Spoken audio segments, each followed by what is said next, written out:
We'll start with Penny. Great. Well, it's wonderful to be here and welcome. My name is Penny Delgadillo, and I've been in channel affiliate marketing for about 15 years.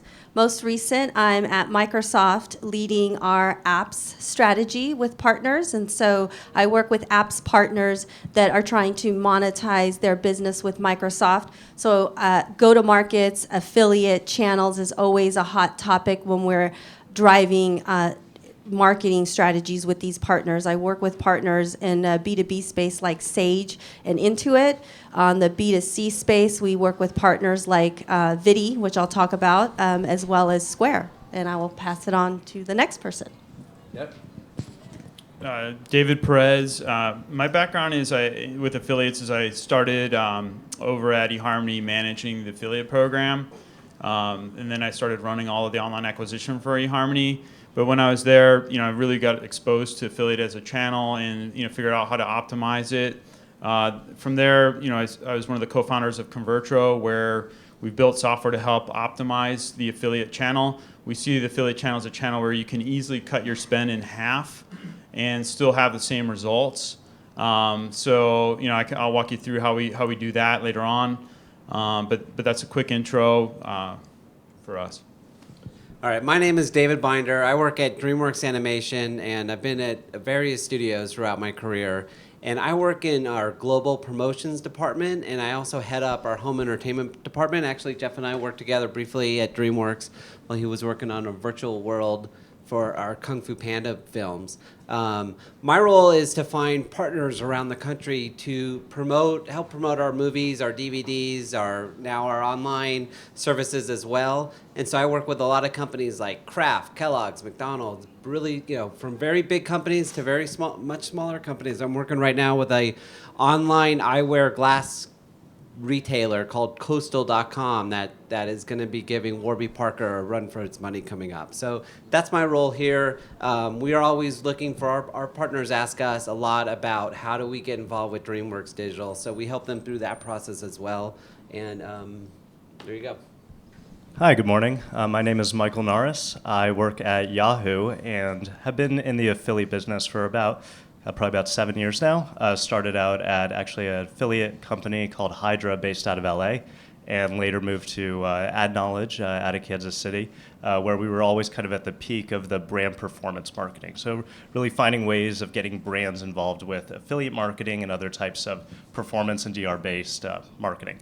Since then, now at Yahoo, where I have some bigger budgets and more fun tools to play with. So always experimenting with that and finding new ways of driving conversions for large brands. Thank you. Hi, excuse me. Zara Bidar, affiliate marketing manager with Warner Brothers. My role is fairly new with the company as they've just brought it in-house, managing all of our e-commerce shops. But I've been in the industry for a little over 10 years now. I've been on both the advertiser with other direct response advertisers and publishers. So thanks for having me. Great, thanks guys. So just a really brief, what is affiliate marketing?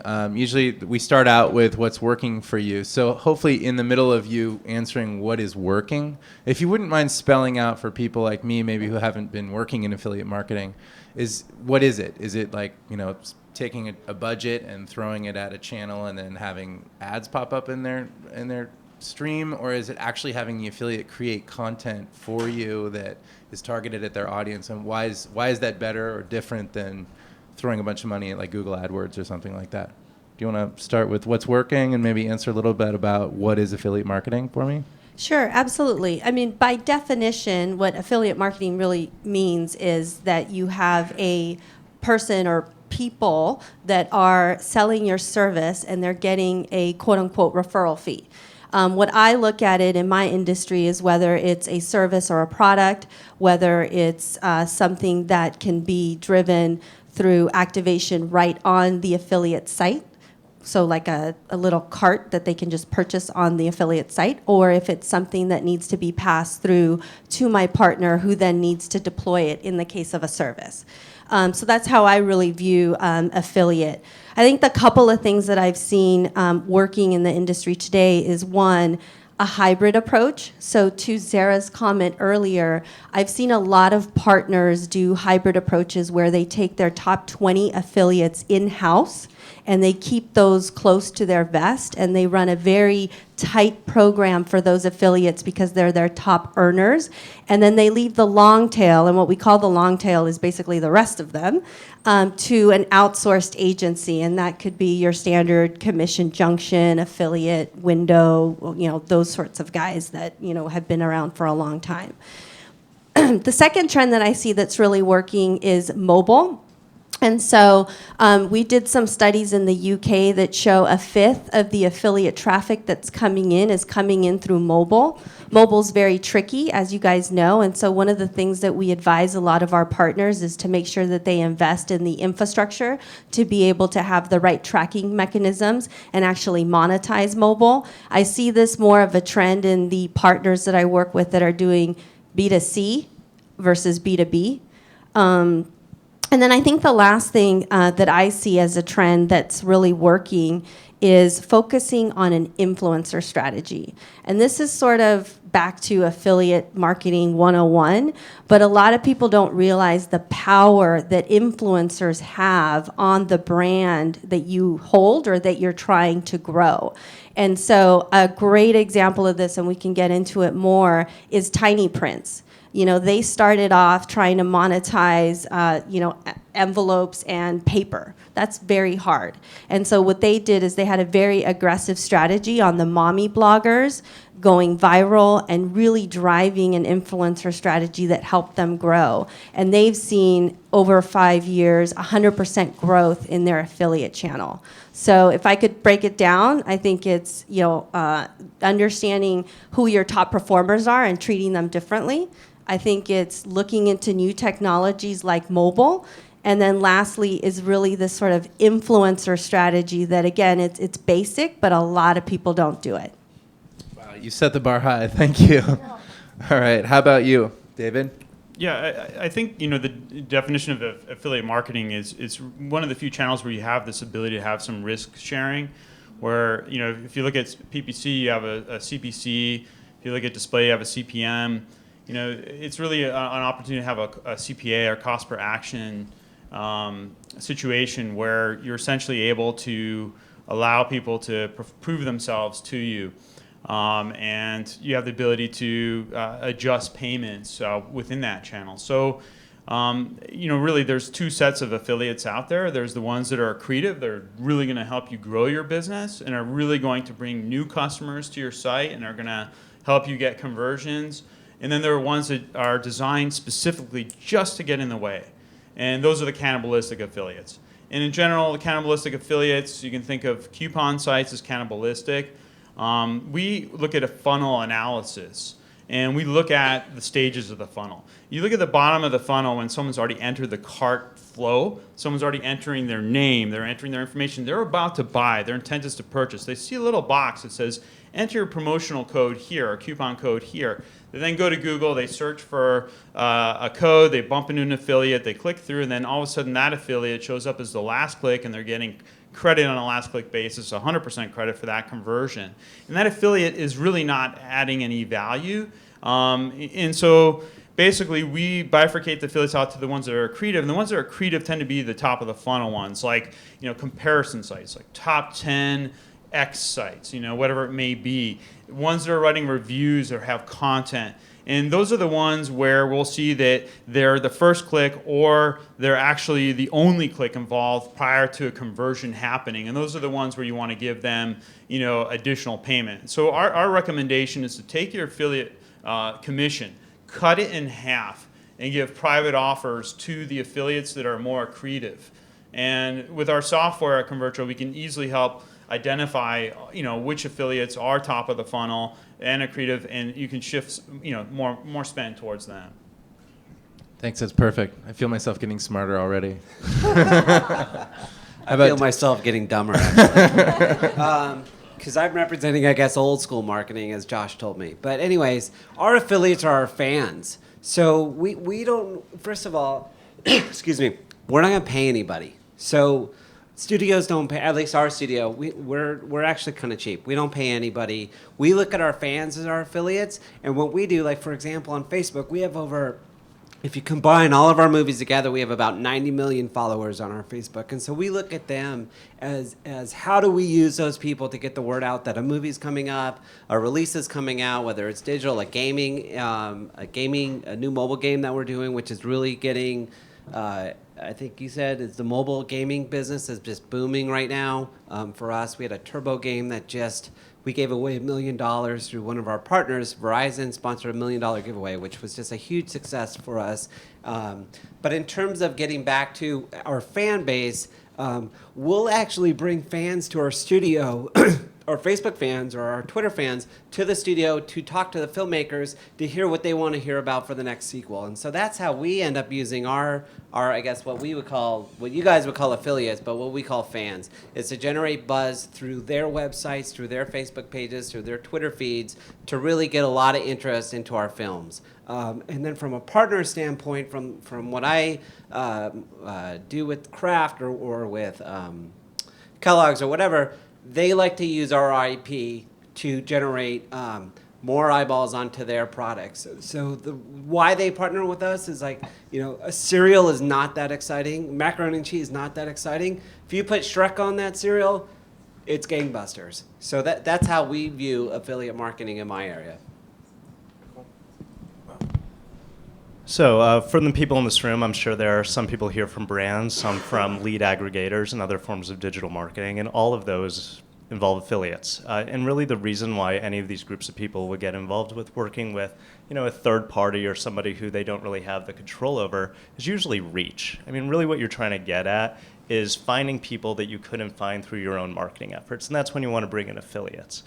So the things that I find working well are being able to really utilize data and being able to target those users that you want to find. I mean, it's always great to get your ads in front of eyeballs, but if it's the wrong eyeballs, maybe you're not giving the best message. Sometimes you could even be hurting your own brand. So using data, and a lot of affiliate networks, a lot of just ad networks and individual publishing sites will know who their customers are, and the ones that also have great content may actually gear those types of customers to the correct sites. So that's one thing I find working well today is utilizing data, whether it's coming from a third-party data aggregator or just people's own knowledge of their customers, is a really great way of reaching those users. Another thing that I am seeing a lot more today than I ever have before is transparency. So for branded sites, back in the day when they first got excited about affiliates, it was, again, about reach. It was about, hey, we're seeing all these conversions. This is great. We're spending a ton of money. We're getting a bunch of new customers. But then when you look further down the funnel, that lifetime value might not be there. And part of the reason was, again, maybe you weren't hitting the right customers. But and then also it could be other things. In the affiliate world and with blindness, there's a lot of people out there who are just trying to make money off of conversion rates. And as a brand, you really need to focus on the publishers that are really providing that value. And with the transparency that is generally available today through different ad networks, affiliates, you really have that window into where your customers are and what funnel it is that you're pushing your ad through to reach those customers. So that's something great today that I didn't see 5 years ago. And I hope that the industry continues to go in that direction, because it makes selling digital media so much easier and so much healthier of a conversation when you're talking about third parties and affiliates. And the last thing that I would bring up is really just being able to look at, sorry, David, as you brought up earlier, being holistic and seeing how the funnel and the attribution model fits. So, of course, cookies might be going away, but different companies, Yahoo, Google, Microsoft, Apple even, are finding new ways of using logged-in users to really track how they're experiencing the World Wide Web, how ads are coming to them and how they're perceiving those ads, and then using that interaction with different content, with different sites across the board, and really knowing your customer and being able to deliver to them, whether you're reaching them through search or directly or using affiliates. You have those capabilities now. Thank you. That's 2 votes for funnels and probably a vote for the panel later today on data-driven decision-making. So, Sarah? Our definition of affiliates is really just about the payment model. We're utilizing all different types of affiliates in terms of content, email, social, but we are sharing that risk with, if they generate a conversion for us, is how we define them as an affiliate, is when we pay. What we see working is for our shops are a lot of those coupon type sites because we're very promotion heavy and product specific. And so working with the networks like Commission Junction and is very helpful, as well as building relationships directly with those specific sites, I would say is probably the best value. Really engaging them, understanding their model, and then having them understand your product and what you're looking for has helped us a lot too. It's interesting to hear the difference between the two studios, where one is more concerned with marketing, because I believe someone else does the distribution, right? Mm-hmm. But with you guys being involved in the distribution, you're more involved in the transaction. Correct. So something to take note of. We don't sell anything direct to our consumers at all. So that's why we would never pay out for something like that. Okay, great. Why don't we work down the line in the reverse order? Hopefully I'm not catching you off guard. And we'll talk about some things that haven't been working within the industry or within affiliate marketing that you're aware of.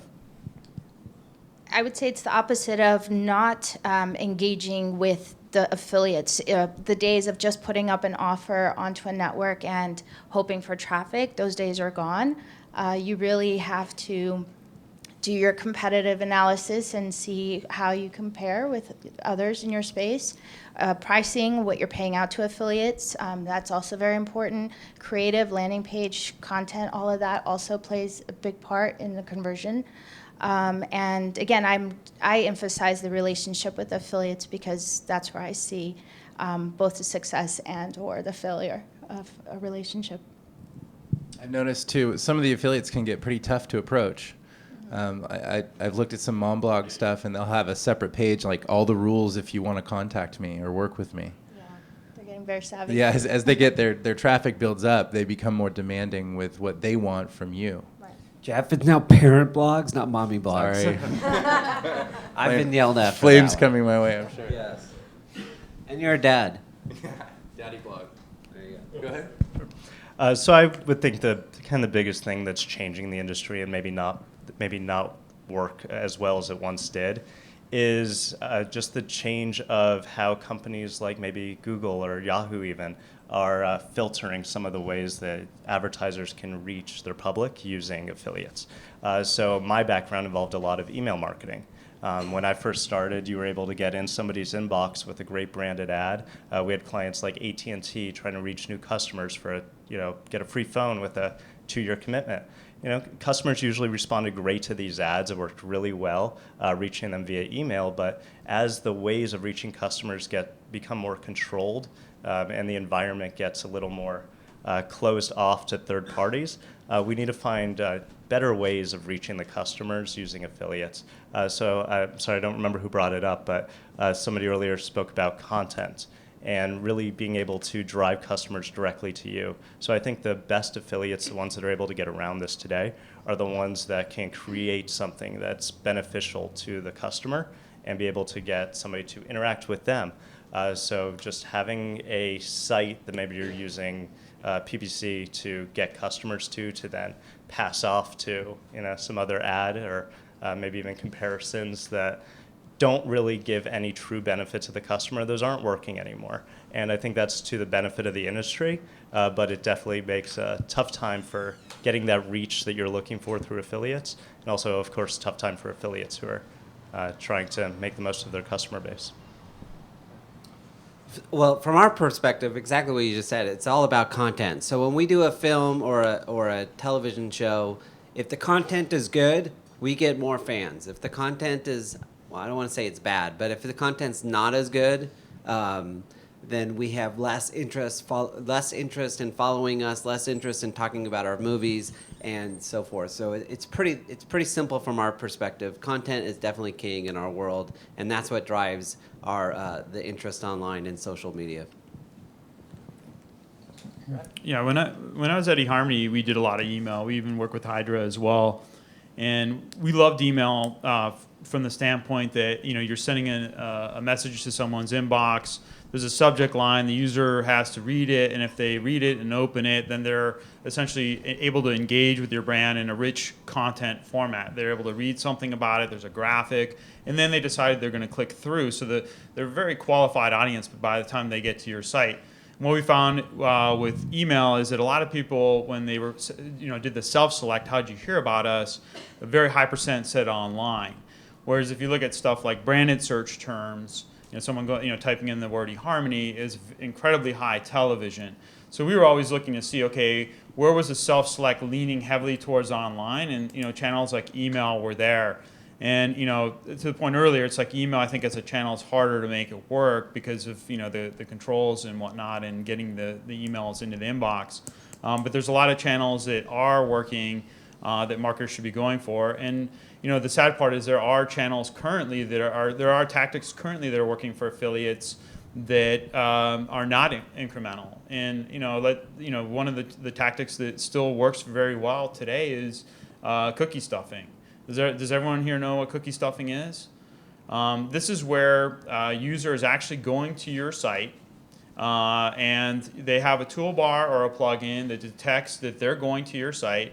And so maybe they clicked on a Facebook link, or maybe they clicked on a Google PPC click, and as they're going to the site, the browser is hijacked, and the user is the affiliate cookie ID is stuffed in there, and so they show up as the last referring source, and the Facebook or Google or Yahoo source gets no credit. And what used to work in the past here was you would just get all this adware on people's computers. You'd put like toolbars, plugins without them knowing it, and then those guys got in trouble. Well, the marketers got smarter, the affiliate marketers got smarter, and they said, hey, let's figure out a way we can partner with the consumer so that they'll intentionally install these toolbars. And so they do stuff like, well, they'll say, like someone like a WeCare will say, hey, we'll donate 10% of the money we make back to a charity if you install this toolbar. So that people install it, and as they're going around the web, they're just basically stuffing cookies, and the user thinks they're helping out a good cause, whereas 90% of the money is being kept for WeCare. Or there's ones like Shop at Home where they're doing a rev share with the consumer, where the consumer's like, yeah, any site I go to where there's an affiliate program, I'm going to get 20%. It doesn't influence of their commission. It doesn't influence my behavior, but I'm still going to get a kickback at the end of the year from this particular toolbar. So toolbars, I'd highly recommend blocking them from your affiliate terms of service. If you look at LinkShare, CJ, all these guys, you can block toolbars altogether. So I'd recommend blocking them, and what you'll find is you're still going to get the same conversions. Shop at Home, you may be paying them 94% less money if you're blocking toolbars, but you're still going to get the exact same number of conversions, and we proved that out with JustFab, one of our clients. Toolbars are bad. Bidding on branded search terms, that's something that has kind of disappeared at this point. It used to work well as a tactic, but it's harder and harder for affiliates to get in there, at least on the search engines. Like, it used to be very easy to hijack brands. That's no longer a major thing, but I would say the biggest opportunity is killing toolbar traffic. All right, remember, cookie stuffing. You learned it today. I can say I spend probably an hour a week just cleaning up the cookie stuffing that my 7-year-old got from the family computer. So I hate them. If you have a campaign, I'm all on board. I'll be a contributor. Okay, so what's not working? So how many people here are either thinking about starting an affiliate program, or, yeah, how many people have like an established affiliate program and you're just trying to make it better? Okay. So what's not working for my startups? So what's not working for my startups is these obnoxious promotions that they want to go out of the gate with to establish their affiliate program that will never recover their COGS. You will incent the wrong behavior by going out with a very big commission out front, and you'll probably incent the wrong behavior in attracting the wrong affiliates. So don't do that. Think about other like freemium things that you can do, so forth. For the ones that are more established, you should think of affiliate programs as now a feedback mechanism for your product. So you're going to go out and extend your reach. And I'll give you an example. I have tons of partners that say, Penny, I want to go to China. You guys are going to go to China. We're going to ignite like 8 billion people. I'm like, that's awesome. However, do you have translation for your affiliate program? Do you have the support mechanisms for the payments and the legal laws of it? Do you have sufficient support for your product? Because once you ignite 8 billion people and they think your product sucks, guess what? You're not going to have an affiliate network.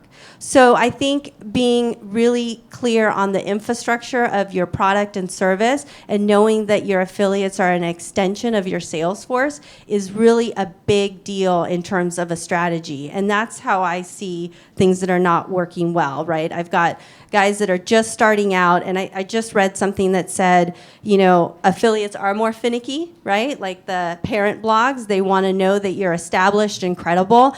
And a study that I read said, hey, they want to see brand recognition, so you at least have to make $1 million in sales first before you even start doing an affiliate program, because they want to know that there's a long-standing relationship there.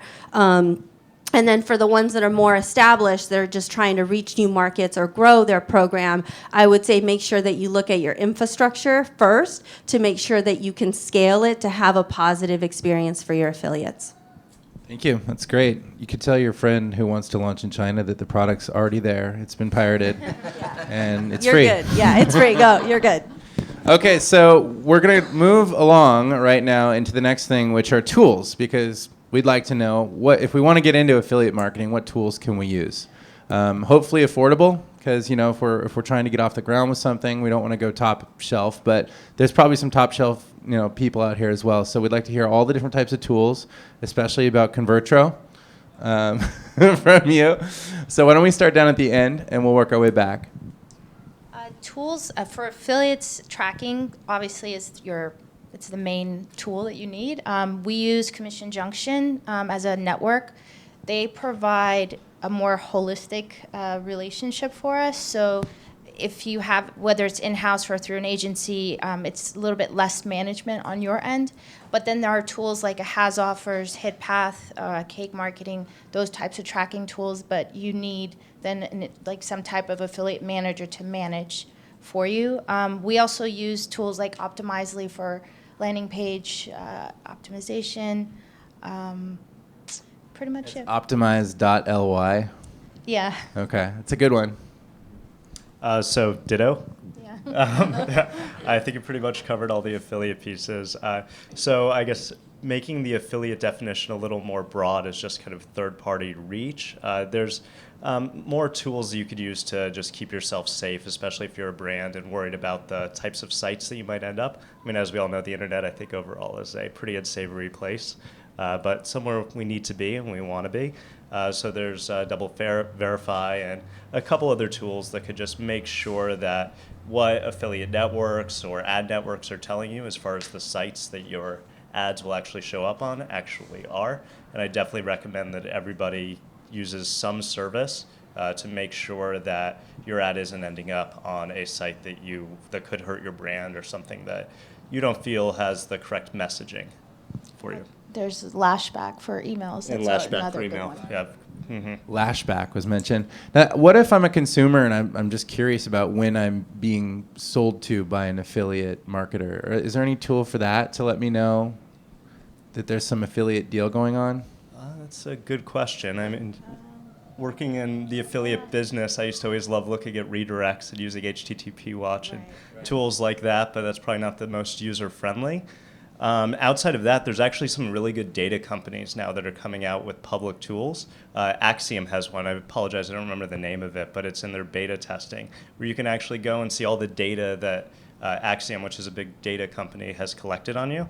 And you'll start noticing that the types of ads that you get, not just digitally, but also direct mail and telemarketers, will start fitting that. I actually went onto Axiom's site, and it said that I was a 90-year-old woman.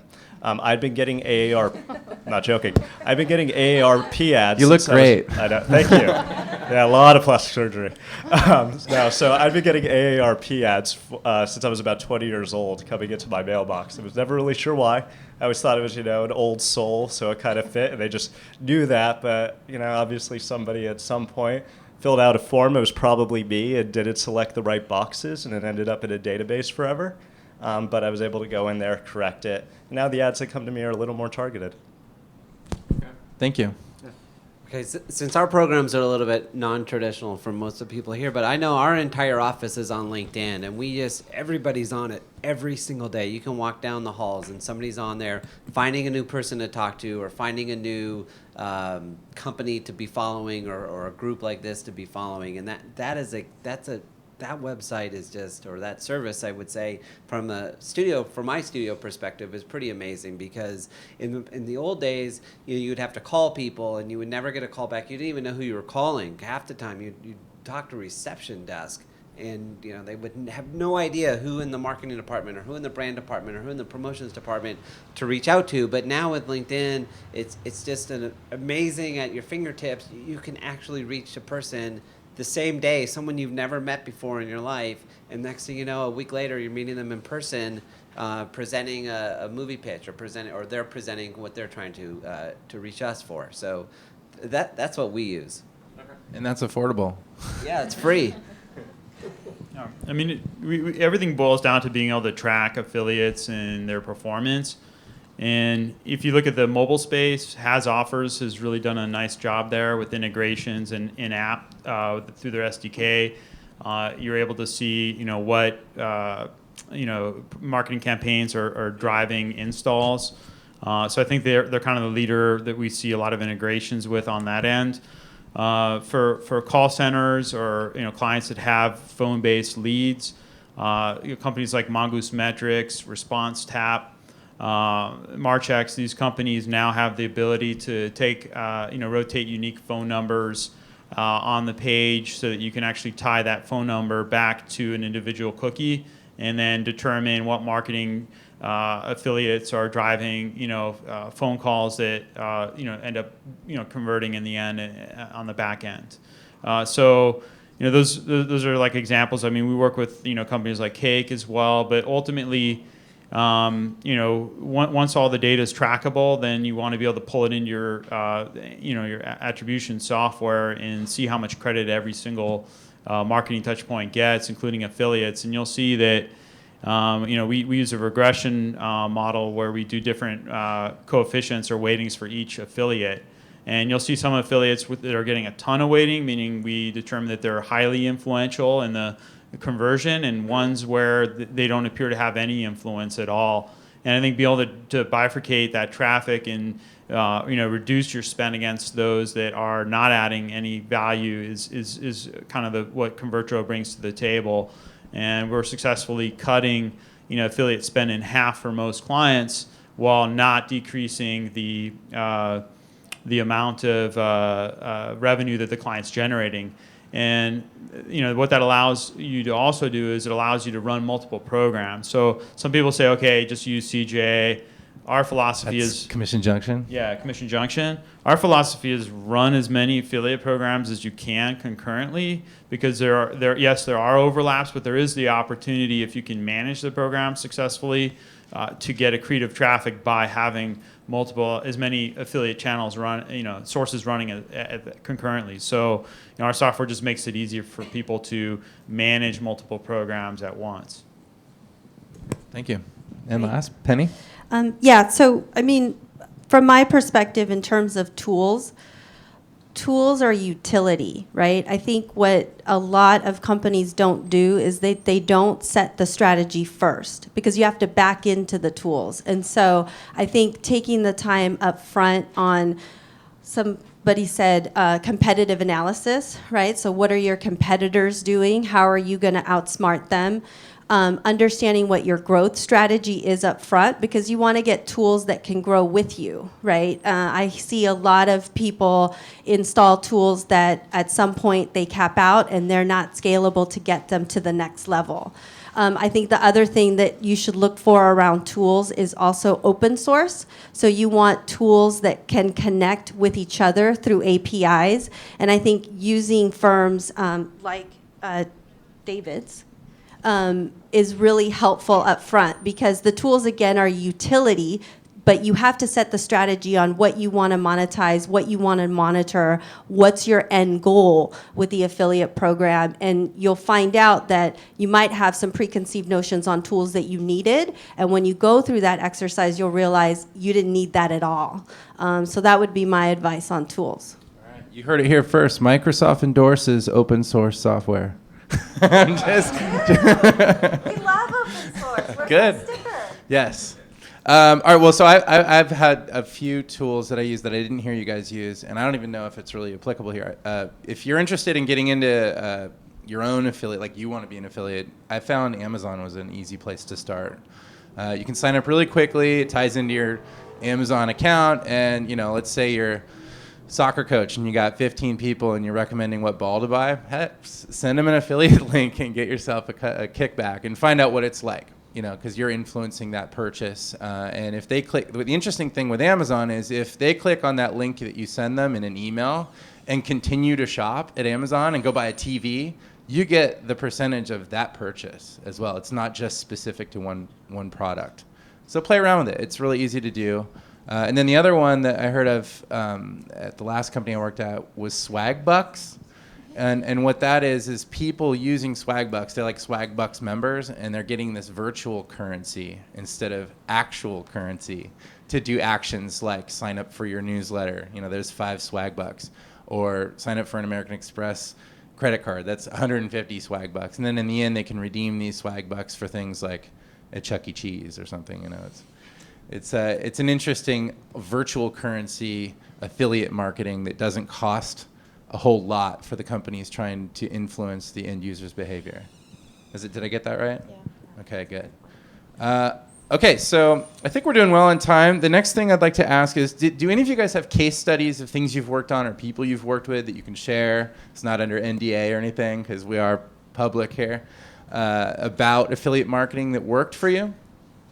You feel free to raise your hand. We don't have to go up and down the line because I didn't see a whole lot of case study answers in our spreadsheet. Can you guys think of anything? I haven't worked on it directly, but I would say Netflix does a very good job using affiliates. They really cater to, they've learned what affiliates can do for them, and they've customized their marketing to utilize and leverage that type of traffic instead of kind of shying away and just ruling it out altogether. So I like their model, and I think it's definitely someone to look into. Okay. Thank you. I have an example, but I'm not going to be able to name names, so I apologize. But I have previously worked with a custom blinds installation company. There's not so many big ones out there, so you can probably guess which one it is. But what this company did is it worked with a lot of direct publishers as well as networks. And what it really found to be a just great value to them was finding direct publishers that had a lot of data on their customers. I know I'm bringing up data a lot, but it's really what I find being kind of the wave of the future, and being able to use consumer information to be a win-win so that you're able to get the best conversions and spend the least amount of money to get those conversions, but also so the customer or the end consumers are happy to see those ads. People love seeing things that are relevant to them. It's something they'll engage with. So what this company did is it actually teamed up with a major credit card company that actually also worked as a publisher. I see that a lot today with credit card companies. I have a few credit cards, and I get emails all the time sponsoring things like vacations and trips. So what this company did is worked with a credit card provider, found people using data that had $500 balances, I believe, and they were able to pay them off by the end of the month, every month. So these are customers that obviously have a little money to spend, and they found when targeting that specific group of people, and they knew it was going to get into an inbox, this was an email campaign, because it was working with a direct publisher that had a whitelisted domain, they were able to get great conversions. I believe the CPM price was over $50. And because of that targeting, they said it was the best campaign and the best ROI they'd ever seen using affiliates. Wow. Any others? I mean, we have a lot of case studies that show, areas where, you can cut your spend and still get the same results. Those are available if you go to our website. Just Fab was an example where, they cut their cookie stuffing policy and basically prevented people from doing it, and they managed to cut their costs by 94% with those cookie stuffers and still get the same number of conversions. I think from an affiliate perspective, in terms of, case studies, I think if you want to be a successful affiliate, you want to build a brand. And my favorite example is SeatGeek. Does anyone here know what SeatGeek is at all? Yeah, that guy tells you where to sit on the airplane if you have long legs or if you don't want to be next to the bathroom, right? No, I think it's Seat Guru, but SeatGeek is basically a site you can go to, and they started with apps because apps is an easy way to crack into affiliate marketing. They started by basically using all these different APIs. So as an affiliate, you can get your hands on APIs from different companies. That's basically a feed of all the different products that people have. Well, they said, look, there's all these ticketing sites out there for basketball games, football games, concerts. They just basically said, let's take all these APIs from all these different sources. Let's aggregate them into one site where I can go there and I can look up like a Laker game and see, okay, what seats are available. They pull up a stadium. They'll show you what seats are there. And then no matter what place you choose to buy your tickets from, whether it's Ticketmaster or Lakers directly, they're getting a commission on all of those sales, and they're getting like tens of thousands of installs on this app.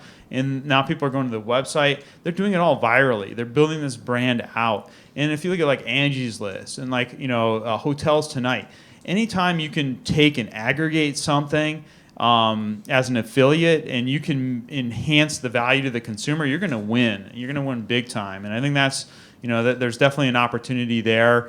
And, and some marketers will even look at their affiliates and say, hey, these affiliates are successful. Let's create fake affiliate sites that look like they're affiliates, they walk like they're affiliates, but we own them and we don't really have to pay a commission.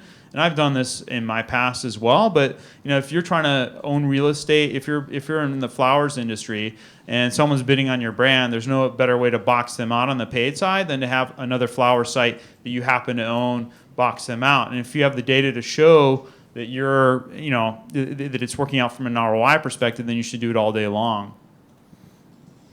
So I have two things to add to this in terms of case studies. The first one is around niches. And so really understanding your niche for your service or product and transcending that into your affiliate channel is really key. And so one of my startups that we worked with was a gift giving app. And so their MO of a customer that they needed was essentially a college student, right? Or someone in their mid to late 20s, because they could gift a drink at the bar, or they could gift, whatever. And so what this particular company did is that they understood their niche, which was this younger market that wanted to do these gift givings on Facebook, and they really started an aggressive program to find that niche, right? So in the case of you, starving college students would use the Amazon example that you did to get some extra cash. And so they started to build viral programs, like you said, like that. I think my second example is the Tiny Prints that I used earlier around, they really found their niche on influencers, and they realized that these parent blogs and these wedding, blogs and influencers that had a lot of cachet that would sell their paper goods were the ones that they really wanted to go after. And then I think once you find a niche, then you can start identifying sub-niches, beyond that, right? So like, what's the secondary niche that you want for an affiliate program? So again, be very sort of prescriptive on that in terms of where you're looking for your affiliates.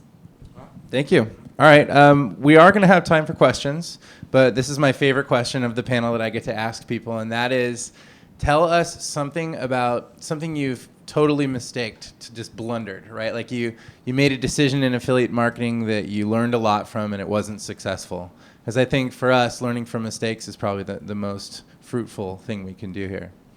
Anyone have a really awesome blunder? I can share one. I know the affiliate marketing. If you Google it, you run into it's almost dangerous to Google affiliate marketing because it's almost synonymous with get rich quick. And so people are being convinced at home that if they just come up with a website, all of a sudden with an affiliate link, all of a sudden they're going to get rich. But what winds up happening is it's all kind of flipped on its head, where those people who want to be working at home and earning thousands of dollars a week, they get sold information about getting rich quick by being an affiliate. So be careful if that's what you want to do. I'd say it's a pretty rocky road. This is a very safe place to learn about it, but if you go online, there's a lot of get rich quick schemes in the affiliate marketing space for the people trying to be the affiliates. So early on in my career, I ran affiliate programs, and so I was very successful with an e-tailer, and we used, a very much so out-of-the-box affiliate program, which remains to be nameless today. And so I felt when I went to my second gig, so wanted to replicate the same success I had in my first e-tailer with the same sort of program and model, it would work the same. Well, it was a very different industry. The first instance when I used them, I was a very much so e-tailer model. I was selling vitamins and products, and it was a very easy affiliate model, if you will. So when I went to my second stint, I was trying to sell web hosting or SaaS services, and so that's a very different sort of affiliate channel that I had to build. And what I realized is I made the mistake of saying, I need this tool to help run my affiliate channel, whereas in hindsight, I needed something else. And that goes back to my point about tools and strategy and what are you trying to get to. And so I spent money investing in this program, and I had to basically say I made a mistake, and I had to rip and replace it with something else. And I think what that taught me was understand your limitations early, accept the mistake, and then try to move on with your management team to course correct, because the affiliate model was something that we couldn't really fail on. So that was my big one. Thank you. We don't have to go to everyone, but anyone down at that end, maybe? Sure. So a few years ago, I was working with a large daily deal company.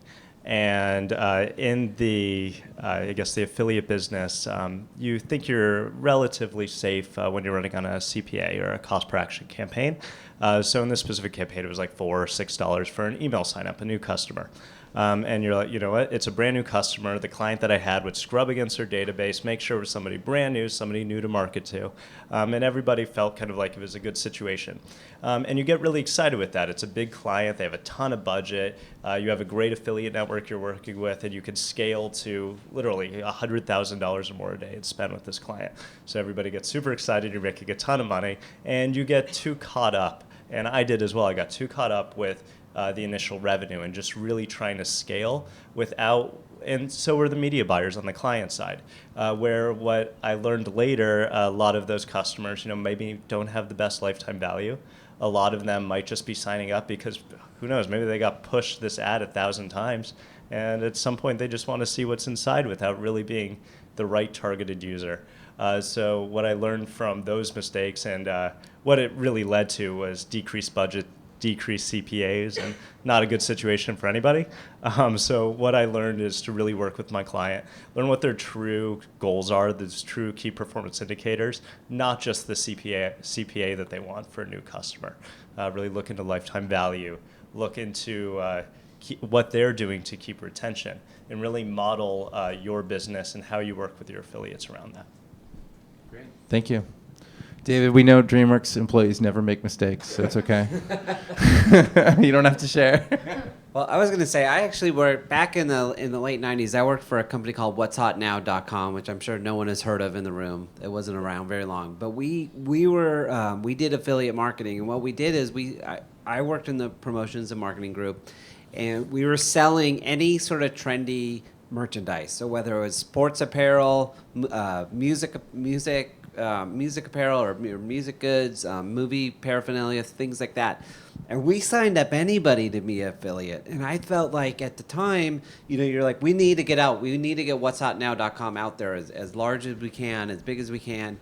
And I think by not being selective in who we signed up as an affiliate really hurt us, because we never really checked who we were signing up. And then when we did, we found some of these people were not really who we wanted to associate our brand with, nor the brands of what we were selling. And so from that perspective, I would just recommend being selective.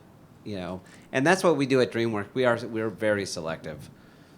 Okay, great. Well, then I think what that does then is wraps up our panel for the questions for the speakers. But now's your chance to ask any questions if you have any about affiliate marketing or anything you've heard from the panel. Does anyone have any questions? Feel free to raise your hand. Yes. Can you guys speak to what's a good range for paying out affiliates? Okay, I'm going to repeat that for the camera and the people at home. So can you please speak to what is a good range for payout? I think you're talking percentage on the purchase. What's a good affiliate range to offer so that you entice the right ones and you get the right types of deals with you and your affiliates? I mean, you're going to want to look at your competitive set. So if you're in the flower space and you're seeing that your two competitors are offering 10%, you're not going to be able to go in there and offer 5% and get as much traction.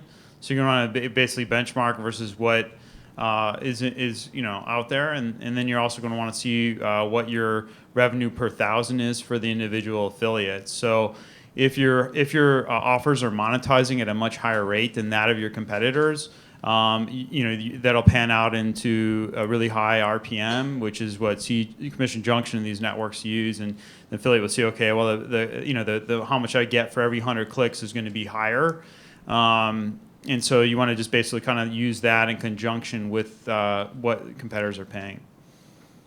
I think I heard you allude to a sliding scale, right? Where the really qualified ones that give you the best type of traffic, you can offer them a bit more. Yeah, and that's the thing. You don't want to. You can basically tranche it, and we find, if you take everyone at a lower level, then it allows you to give private offers at a higher level.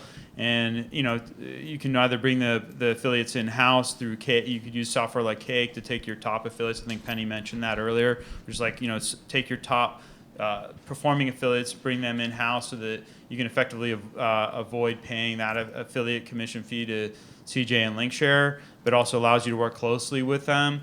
And then the rest of the affiliates, you can keep them at a lower commission, but give them private offers as needed. And a lot of it is how much if there's seasonality or something like coupon sites. I say don't add any value,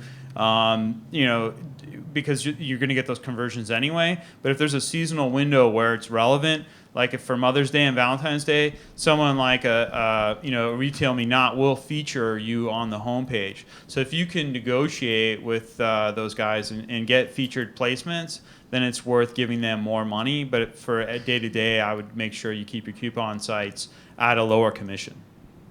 So Cake is good, cookie stuffing bad. Yeah. Okay. Yeah. Cookie stuffing bad, Cake is very good. Okay. Any other questions?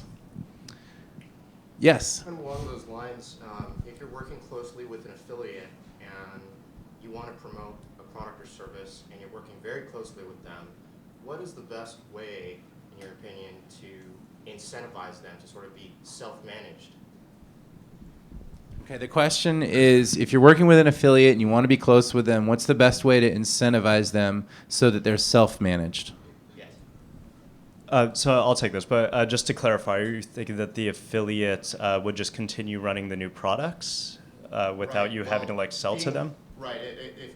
If they're set up, there's a commission structure. Okay. What is the best way to make them push the product that you're selling? Sure. My recommendation is honestly have the best product, have the best creatives, have the best call to action on those. The affiliates are there to make money, and it's their business to have the highest RPM or CPM for the users that they have. So a smart affiliate will shop around. A smart affiliate will go to different affiliate networks, find out who owns the best offers in the industry and try to go direct to those. So how you're going to get them is really having an offer that's going to be the most profitable for that affiliate. And it's, again, a win-win situation if you're able to do this, because by making your offer click so well and have a CTR that really brings up that overall value of the campaign, you're going to be able to get more and more affiliates, and they're going to be very loyal to your brand and asking you for when your next creative or your next offer is coming out. I just want to add to that, though. I don't know how much they can be self-managed on a long-term basis, because it's kind of like out of sight, out of mind at some point, especially if the offer's not making them that much money. That's why it's really important to continue to engage them, send them new creatives, send them new promotions whenever they're available or not, specifically for them. That can help them continue it on their own. I think DreamWorks has a pretty awesome, program for the affiliates, right? Where they get to come on campus. You alluded to that. We've actually we did a trailer for a movie coming out next year. Or we have a film coming out, How to Train Your Dragon 2, and we debuted the trailer at Comic-Con, and people were posting pictures of themselves, or videos of themselves, I should say, watching the trailer for the first time, and it was great and frightening at the same time, quite honestly. I mean, the reaction of the fans, and we made a trailer that we now use as a selling tool out there as we're pitching this movie to partners and to licensees. So it's pretty amazing, and we got the rights. We then contacted each of these people, and they were excited the fact that a studio contacted them, or our studio contacted these fans, and now are using them in our marketing. It's quite amazing. It's like a dream come true for a super fan. It is a dream come true for a super fan. Penny? Just to add on to that, I think another way that you can add more of a self-management piece and make an affiliate more productive for you besides just the offer, so like what you pay them, is making it a very frictionless process. So making sure that you've got a program that really nurtures the affiliate relationship and provides them like the frictionless interaction between you. And I think that's what they value. And I think somebody said transparency as a word. And I think that's what some of these finicky, more high-powered affiliates now are looking for. They're looking for not just the offer, but what's the relationship that you're going to provide me over the long term, and what's the value of that. Some companies have affiliate relationship managers, right? Like you did that, right? Yeah, we do. So we have a pretty streamlined go-to-market program. And just to give you an example of the power of some of the freemium stuff that you can give them, we have what's called like an App of the Day program. And so we co-market potentially with an affiliate. And so, having Microsoft do a tweet on their behalf and talk about who they are because they sell our stuff is really big for them. Doesn't cost me anything. I mean, I got to write the tweet and, submit it.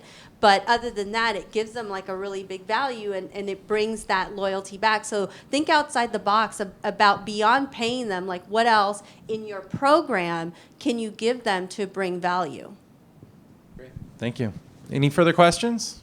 2. How about we'll go back there first and then up here second. I was wondering if you have any advice for small businesses that are, have a product and are not currently doing this. They may be in retail shops right now and they're online. Do you think affiliate marketing is something we should even consider for like a $2 to $5 million product-based company? Okay, so the question is, for small businesses, like in retail, for example, with a small budget, and you said your budget's not 2 to 3 million, your industry is 2 to 3 million. Your revenue for your small company is 2 to 3 million. Is affiliate marketing worth it, or should your efforts and dollars be spent elsewhere? So I have an answer to that. I would say start small and dip your toe. A great local example for me is Susie's Cakes. I don't know if you guys love cakes or cupcakes. They're not cookies, but close enough. I stuff them all the time when I can. But they've got 7 or 8 retail stores on the West Coast. They have a pretty good online presence. She started very small, and I think that there's innovative things that Susie's Cakes is doing to get to that sort of affiliate model. And being a local vendor, I'm sure she's super approachable. So that to me would be like start small. Try to see what other competitors are stepping up to affiliates, and then potentially research some that you could interview. Right, and that's affiliate in sort of the Dreamworks relationship with affiliates, where it's a marketing and brand awareness. It's a type thing. fan base. It's a fan base, but that's where you start, right? Because you don't want to pay a fan if you don't have to, right? And then you can step it up to a full-blown affiliate program where you're giving quote unquote referral fees. And you might not even have an e-commerce website where you're selling your retail product yet, but you could still make use of that brand awareness through affiliates and through fans. Does that answer your question? Sort of? Yes?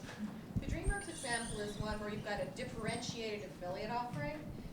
Are any of your other options looking at something that is maybe differentiated for affiliates, or there's exclusive product sets or bundles that you wouldn't otherwise have available, and is that a trend or is that happening at all? Okay, let me see if I can summarize this one.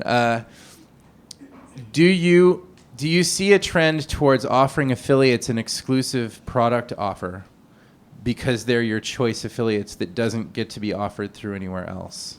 Is that a trend?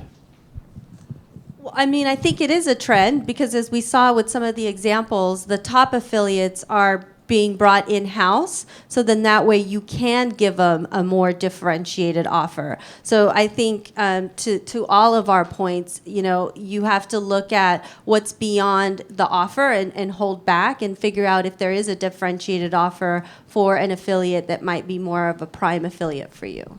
How about at Warner Brothers? Is the customer getting something similar to Walmart and Target, where they're asking people for differentiated product sets oftentimes? Is there anything where you're giving exclusives to different partners? Oh, okay. So the question now is about the customer. Does the customer who buys through the affiliate get anything special through that channel? And does that help your relationship with the affiliate to make them continue to be special and, loved and in-house and bringing exclusive new things to the market before anyone else? So honestly, I haven't seen it for a different product for the customer, but the way that the client actually reaches that customer can be different. So something that's coming up now on a lot of different larger sites is native advertising. So you'll have companies doing videos that they integrate to their site that look like it's user-generated, but it's actually from a client. Or there could be like a stream ad, like what you see on like Facebook mobile today. And a lot of those can be geared and tailored and customized to the client to make it a different experience. And a lot of them are interactive. So using the ad as kind of the product, yes. But I think the end goal is usually the same. It's either awareness for a new product, or if it's a sale, that product is usually pretty specified. Maybe they're doing a little bit of price differentiation, depending on where that market is. But outside of that, honestly, no, I haven't seen it. Only other thing that we do is create vanity codes. So like for specific publisher or affiliates, like they'll have their own exclusive code or discount that they can offer to their customers. And we see that to be successful. You can almost think of, like what Apple does with their exclusive invite-only launch events, right? Where the affiliates in that case are the media. They're using them. So if you can create that kind of, inner circle of people that are on the inside, if your product has a larger fan base with a thirst for information about what's coming next, you could use that channel as well. Anyone else? I do have a closing comment. So just Yeah, I because like I that. did some research for you guys. So just to let you know how big this industry is, in terms of U.S. affiliate spend, it's going to reach $4 billion in 2014. That's a 16% CAGR growth since 2009. So you guys are looking at what's hot and happening in the next few years. 57% of that $4 billion was actually spent on affiliate paybacks. So 57% of that $4 billion was spent on paying back affiliates. And then what they're saying in the next 5 years in terms of hot industries for affiliate marketing is retail, financial services, and online education. So that just gives you a little landmark in terms of where the industry is going. And I just want to thank you guys for coming out and learning a little bit more today. Oh, thank you. Do you guys have any final comments? I mean, that's a pretty good final comment right there. Why don't we bring Josh back up, and let's have a big round of applause for our panelists, please.